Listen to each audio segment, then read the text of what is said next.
SED, one of the most important programs you need to know when writing scripts. But what it is? SED is a stream editor. A stream editor is used to perform basic text transformations on an input stream, a file or input from a pipeline. What is the structure of SED?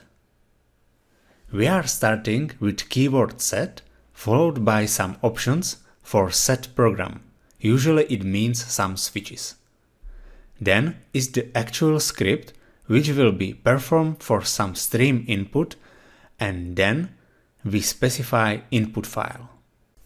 We can also provide input to SED program using pipe. But what is the structure of that SED script? We can see it. We are starting with address, which can be line number, regular expression, or range of lines. This address means that SED command, which is displayed here as X symbol, will be executed for lines we have specified in address.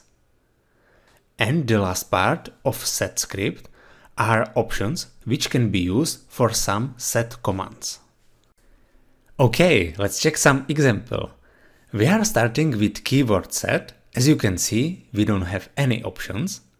Then is the actual SED script inside single quotation marks followed by input file. If we check more deeply the SED script, we are starting with address. Better to say with address range 30 to 35. Then as single letter command we have D, which means delete command. And it is all, we don't have any additional command option. So this example deletes line 30 to 35, but here is good to mention that SED by default doesn't change input file. SED by default only prints how the change output looks like. So in our example, SED deletes line 30 to 35 and provides that output with deletes line into file output.txt. File input.txt is without any change.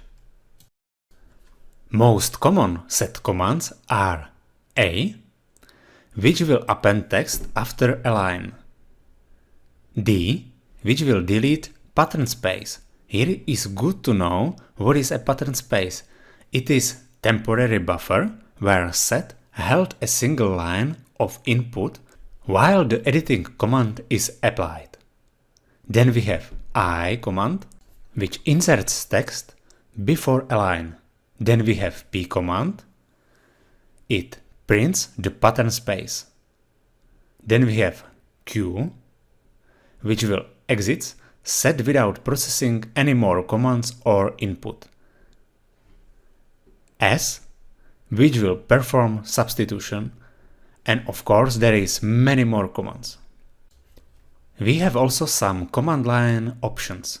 For example, N disables automatic printing, which means that SED only produces output when explicitly told to via the P command. Option E allows us to use another SED script.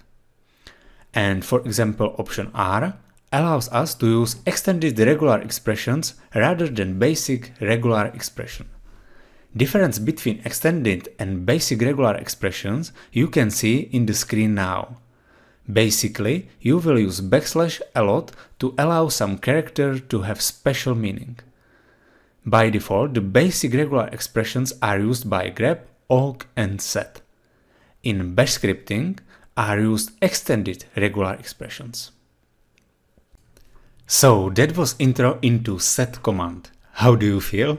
Little overwhelmed? Yes, it might be, because from slides it's hard to learn much. And because of that, we will practice now in bash shell, and you will see that SED commands are quite easy when you start using them.